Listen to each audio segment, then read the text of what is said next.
va vous retrouver dans un instant pour un premier. Alors, Alix, on peut dire que les éditorialistes politiques sont servis en ce moment.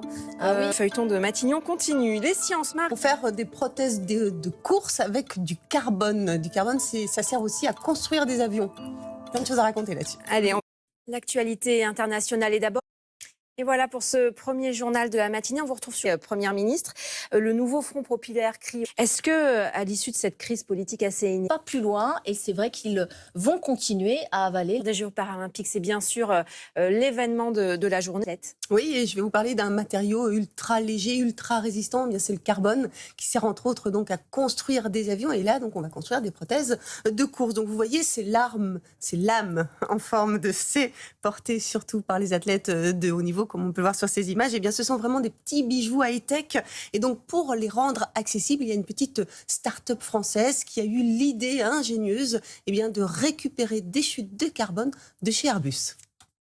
Alors, il y en a un qui a donné l'impulsion. Oui, c'est Boris Girardi. Boris Girardi, il a perdu sa jambe gauche lors d'un accident extrêmement grave donc de moto.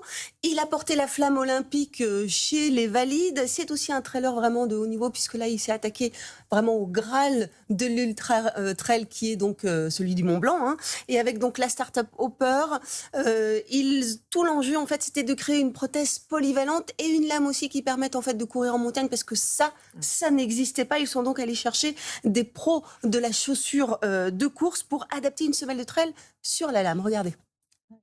C'est le prix d'une telle prothèse. Et là aussi, il y a un défi. Évidemment très cher et on va écouter Boris justement à ce sujet. Ouais, et la solution, eh bien, elle vient des étudiants de l'école des mines à Albi qui l'ont trouvé, démocratiser la pratique pour générer une rentabilité. L'objectif, donc, c'est de diviser les prix par deux tout en conservant donc un produit de haute technicité.